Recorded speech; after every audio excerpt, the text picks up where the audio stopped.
퇴근길에 불 꺼진 채 방치된 집 보신 적 있으신가요? 그냥 집 한 채 비어 있는 게 아니라 도시가 무너지는 시작일 수 있습니다. 우리가 가장 소중히 여기는 건 안정적인 주거 환경입니다. 그런데 빈집은 단순히 집이 비어 있는 게 아니에요. 지역 경제 침체, 인구 감소, 도시 슬럼화까지 불러오는 뿌리 깊은 문제입니다. 빈집 급증 2024년 기준 전국 13만 가구 이상. 원인 저출산, 고령화, 인구 감소 가속화. 영양 범죄 위험, 집값 하락, 상권 쇠퇴, 주민 삶의 질 악화. 빈집이 늘어나는 건 마치 동네에 썩은 사과가 놓이는 것과 같습니다. 처음엔 별거 아닌 것 같지만 금세 주변까지 썩게 만들죠. 당신이 사는 동네에도 이런 집 있지 않나요? 커튼이 닫힌 채 방치된 집, 밤이면 불도 켜지지 않는 집. 사실 이것은 단순한 빈집이 아니라 도시의 몰락을 알리는 신호탄일 수 있습니다. 빈집은 단순히 흉물이 아닙니다. 범죄의 온상, 화재 붕괴 위험 증가, 주변 부동산 가치 하락. 이렇게 악순환의 고리를 만들어내고 있죠. 누군가에게는 간절한 내 집 마련의 꿈이, 또 다른 한편에서는 이렇게 텅 빈 채 버려지고 있습니다. 참 아이러니한 현실 아닐까요? 교통의 요지로 불렸던 도시, 하지만 지금은 빈집의 도시로 불리고 있습니다. 전라북도 익산시입니다. 한때는 호남선과 전라선이 교차하는 철도 교통의 중심지로 활기가 넘쳤던 곳. 하지만 지금 익산의 거리를 걸어보면 불 꺼진 빈집과 방치된 건물이 눈에 먼저 들어옵니다. 익산시 인구는 2000년 이후 꾸준히 줄어 현재 약 26만 명. 지속적인 인구 유출과 산업 구조 변화가 빈집 증가의 직접적인 원인입니다. 신도시 개발은 다른 지역에 집중되면서 익산 원도심은 점점 낙후되고 노후주택가에서는 공동화 현상이 빠르게 진행됐습니다. 결국 교통의 중심지라는 장점은 사라지고 남은 것은 텅 빈 집들과 쇠락한 원도심이 된 것이죠. 익산의 빈집 수는 무려 1862호. 도시와 농촌이 혼재된 도농복합시의 전형적인 빈집 문제를 보여주고 있습니다. 철도 교통의 중심지였던 익산이 이제는 빈집 도시로 불리고 있는 현실. 바로 이것이 한국 지방 도시의 축소판입니다. 이번엔 같은 전라북도에 위치한 정읍시입니다. 정읍하면 떠오르는 건 내장산 단풍이죠. 하지만 아름다운 자연 풍경과 달리 도시 내부는 점점 활기를 잃고 있습니다. 정읍의 현재 인구는 약 10만 명. 2000년 이후 꾸준히 줄어들고 있고 조만간 10만 명 붕괴가 확실시됩니다. 정읍은 전형적인 농업 중심 도시입니다. 젊은 층은 일자리를 찾아 외지로 빠져나가고 남은 건 고령화된 인구와 늘어나는 빈집뿐. 도심 공동화 현상이 더욱 빨라지고 있는 것이죠. 전북 정읍의 사례는 지방 중소도시가 겪는 인구 문제의 축소판입니다. 농업 중심의 지역 경제는 청년층을 붙잡기 어렵습니다. 젊은이들은 일자리를 찾아 대도시로 떠나고 남겨진 건 빠르게 늙어가는 고령층과 주인을 잃어가는 빈집뿐이죠. 정읍의 빈집은 무려 2060호. 그 대부분이 농촌 지역에 산재해 있습니다. 소유주가 고령으로 사망하거나 요양시설로 옮겨지면서 집이 방치되는 경우가 대다수입니다. 정읍을 보면 알 수 있습니다. 빈집은 단순히 건물이 비어있는 게 아닙니다. 도시 공동화, 고령화, 지방 소멸이 이미 현실이 되고 있다는 무서운 신호탄이죠. 호남의 중심 도시, 대한민국 6대 광역시인 광주도 빈집 문제에서 자유롭지 않습니다.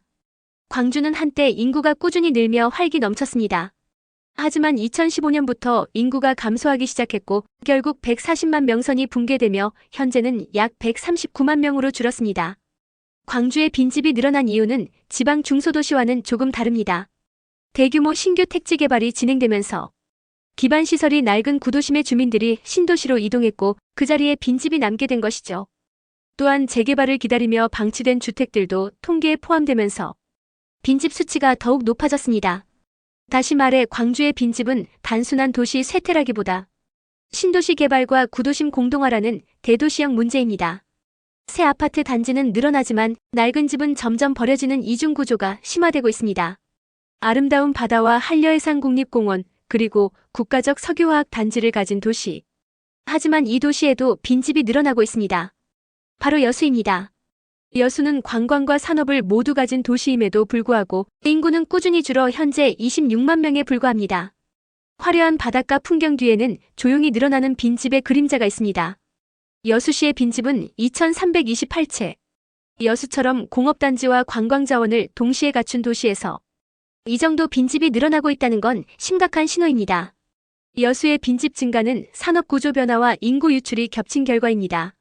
석유화학 단지 중심의 산업은 청년 인구 유입을 막아내지 못했고 관광 산업도 계절적 요인에 크게 좌우되다 보니 지속 가능한 인구 유지에는 한계가 있었습니다. 도시는 결국 일자리로 먹고 삽니다. 하지만 군산은 일자리를 잃은 순간 도시 전체가 흔들리기 시작했습니다. 전라북도 군산시는 서해안 대표 항구 도시로 한때 현대중공업 조선소와 한국GM 공장이 지역 경제를 떠받치고 있었습니다. 그러나 대기업의 철수는 도시를 순식간에 위기로 몰아넣었습니다. 군산의 빈집은 3,122채. 전북 내에서도 가장 심각한 수준이며 조선자동차 산업이 무너진 충격이 수치로 고스란히 드러납니다. 현대중공업 군산조선소가 가동을 멈추고 한국GM 군산공장마저 문을 닫으면서 수천 명의 일자리가 한꺼번에 사라졌습니다. 사람들이 떠난 자리엔 빈집만 남았고 도심은 급격히 유령도시로 변해갔습니다. 군산이 일자리 붕괴로 빈집이 늘어났다면 이번 도시는 수도권의 관문이자 대한민국 제3의 도시, 바로 인천광역시입니다. 인천은 서울과 맞닿아 있고 송도 청라 영종 같은 경제 자유구역을 통해 전통 공업도시에서 첨단 산업과 국제 비즈니스 중심지로 변신해왔습니다. 하지만 화려한 신도시 개발 뒤편에는 의외의 빈집 문제가 숨어 있습니다. 인천광역시의 빈집은 4,083호. 수도권 대도시임에도 불구하고 빈집 통계 상위권에 이름을 올렸습니다. 왜 이런 현상이 생겼을까요? 신규 택지 개발이 활발하게 진행되면서 원도심과 구시가지 주택가의 공동화 현상이 심화된 겁니다.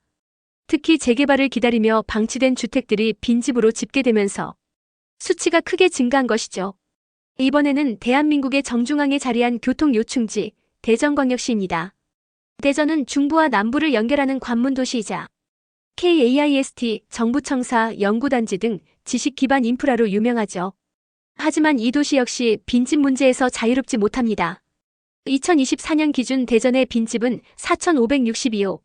전국 4위에 해당하는 규모로 행정과 과학의 도시라는 이미지와는 대조적인 현실입니다. 대전의 빈집은 주로 원도심과 노후주택 밀집 지역에 집중돼 있습니다. 세종시 개발로 인구가 빠져나가고 도심 공동화 현상이 심화되면서 빈집 증가로 이어진 것이죠. 특히 재건축 재개발 지연, 고령화, 심화가 복합적으로 작용했습니다. 대한민국의 대표적인 내륙도시, 대구광역시입니다. 대구는 섬유산업과 보수정치의 본산, 그리고 최근에는 대구 신공항 프로젝트로도 주목받고 있는데요. 하지만 화려한 수식어 뒤에는 빈집이라는 그림자가 짙게 드리워져 있습니다. 2024년 기준 대구의 빈집은 5,412호, 전국 3위에 해당합니다. 대전보다도 약 400채가 더 많은 수치죠. 영남권의 심장, 대구광역시입니다. 대구는 과거 섬유산업으로 대한민국 경제를 이끌었던 도시였지만 지금은 산업 쇠퇴와 인구 고령화라는 이중고를 겪으며 빈집 문제가 심각해지고 있습니다. 대구의 빈집 수는 6,019채, 전국 3위에 해당합니다. 2003년 약 250만 명이던 인구는 현재 230만 명 수준으로 감소했죠. 섬유 산업이 몰락하면서 일자리가 줄었고 젊은 층은 대도시로 빠져나가며 도심 전역에 빈집이 늘어났습니다. 그럼에도 불구하고 대구의 강남이라 불리는 수성구는 여전히 건재해 도시 내부의 양극화는 점점 더 뚜렷해지고 있습니다. 산업 쇠퇴, 인구 유출, 빈집 증가, 도시 양극화 심화. 대구의 사례는 산업 구조와 도시 균형 발전이 얼마나 중요한지를 보여주는 대표적 사례입니다. 빈집이 많을 것 같지 않은 도시, 대한민국의 수도 서울이 빈집 많은 도시에 올랐습니다. 930만 명이 살고 집값이 가장 비싼 서울. 그런데 어떻게 빈집이 이렇게 많을 수 있을까요? 서울의 빈집 수는 6,711채, 전국 2위입니다.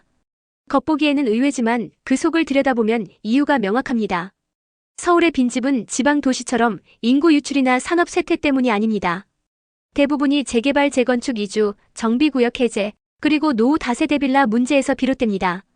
즉 구조적 변화와 정책적 요인 때문에 생기는 빈집이 훨씬 많습니다. 서울의 빈집은 쇠퇴의 상징이 아니라 오히려 도시 재편 과정에서 생겨나는 과도기적 현상이라는 차이가 있습니다. 대한민국에서 빈집이 가장 많은 도시, 바로 부산광역시입니다. 대한민국 제2의 도시, 부산. 그런데 지금은 빈집 11만 채로 전국 1위라는 오명을 안고 있습니다. 한때는 390만 명까지 치솟았던 인구가 지금은 326만 명까지 줄어들었습니다. 도대체 무슨 일이 있었던 걸까요? 부산의 빈집 수는 무려 11만 1,471호. 서울보다도 압도적으로 많습니다. 빈집이 단순한 주거 문제가 아니라 부산 경제와 인구 구조의 민낯을 보여주는 지표가 된 겁니다. 부산의 빈집이 급증한 이유는 크게 세 가지입니다. 고령화. 부산은 전국에서 고령화 속도가 가장 빠른 광역시입니다.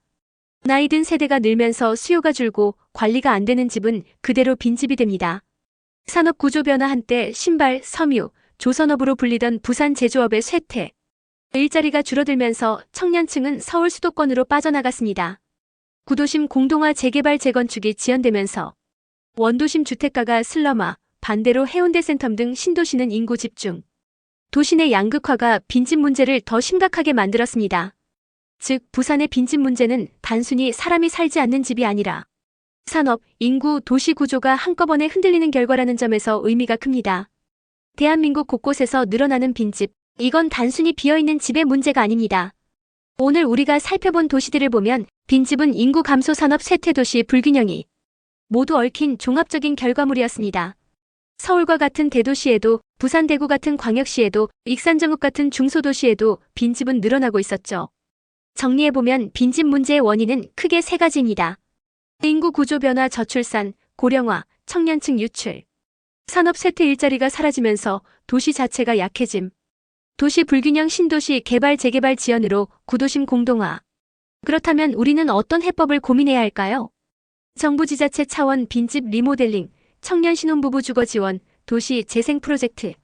지역 차원 일자리 창출, 인구 정착, 생활 인프라 강화라는 선순환 구조 만들기. 시민 차원 빈집을 단순 골칫거리로 보기보다 새로운 기회, 청년 창업 공간, 문화 공간 등로 전환하는 상상력도 필요합니다.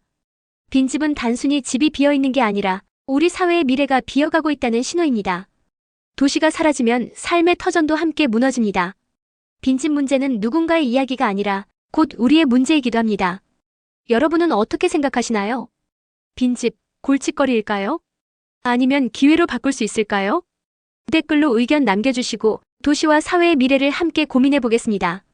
시청해주셔서 감사합니다.